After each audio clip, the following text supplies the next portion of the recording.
Xbox One updates, new PS Vita releases, and server shutdowns. Coming up next.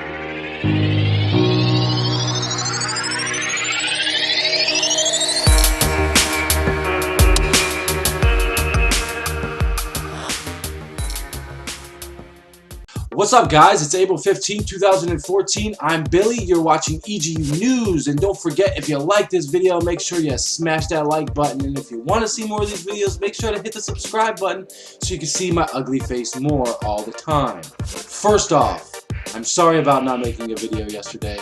I've been sick, if you can't tell. But I'm making a video for you today, and let's get right into that right now. So who owns a Vita in here? Raise your hands. No one? Okay, well, if you raise your hand, Sony has just announced that they released three new Vita games. The first of the three is Soul Sacrifice Delta. Soul Sacrifice Delta is the ultimate edition of Soul Sacrifice, with tons of new content and improvements. Grimm, the faction who believes in neutrality in all things, joins the bloodthirsty Avalon and the merciful Sanctuary, and adds a third angle to bring the Delta in Soul Sacrifice. Grimm's beliefs, rooted in the prophecy they will seek to realize, will bring about irrevocable changes to the world as we know it.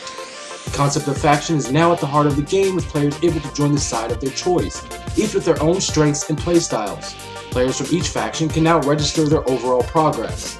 Soul Sacrifice Delta brings a lot of new content as well, with new Archfiends inspired by dark retellings of classic fairy tales, new sorcerers, arenas, spells, and even more quests. The second of them is Freedom Wars, which is now coming to North America. Freedom Wars is set in a dystopian world which harbors prisoners, each with a million-year sentence set from birth. You take on the role of a prisoner, forced to fight for your freedom by completing rescue missions that will reduce your seemingly insurmountable prison sentence. Supported by a robust multiplayer suite, up to 4 players can play via ad hoc and 8 players via online, to fight civilian abductors. The more civilians you set free, the shorter your sentence becomes. In addition to the challenging co-op gameplay, you'll be pleased to know that the game has many customizable features, ranging from weapon loadouts to the protagonist itself. And the third one from Japan Studios is Orishika, Tainted Bloodline. The full title in Japanese is Ori no Shikaben wo Kote Yuke, which means something along the lines of "Go forth over my dead body." It's an RPG in which you take charge of an ancient Japanese clan that have been cursed with a maximum lifespan of just 2 years.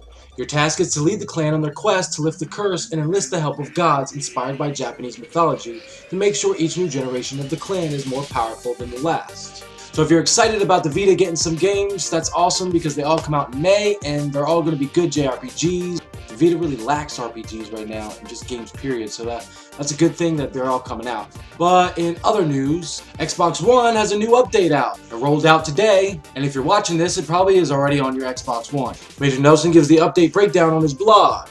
It is as follows. Game and app saves and updates. A game save progress bar will show you the status of your game saves. You will also be able to easily tell what games and apps are being updated or have been updated recently. Friends improvements. Notifications will be added to see when favorites and friends sign up to Xbox Live.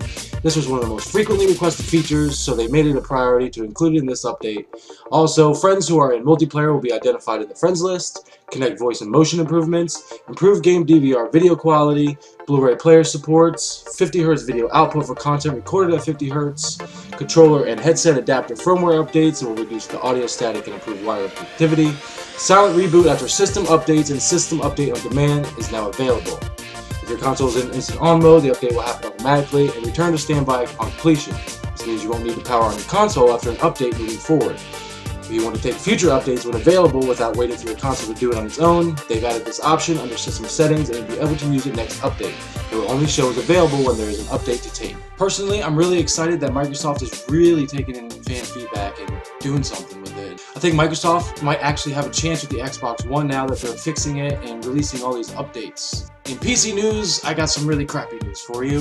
Crysis 1 and Crysis 2 are shutting down. Crytek has officially announced on the forums that Crysis 1 and Crysis 2's multiplayer servers will be shutting down when host GameSpy shuts down May 31st. CryTom on Crysis forums states, as of May 31st this year, the multiplayer modes in Crysis and Crysis 2 for PC will no longer be playable.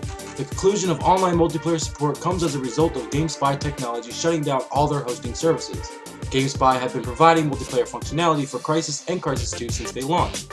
The single-player campaigns in both games are unaffected by this transition, and the multiplayer mode in the Xbox 360 and PlayStation 3 versions of Crysis 2 remain playable.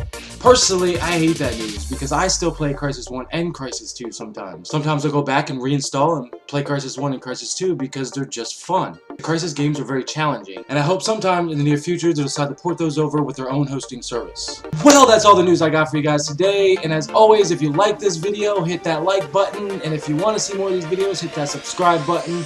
I'm Billy, you are watching EGU News. See you later.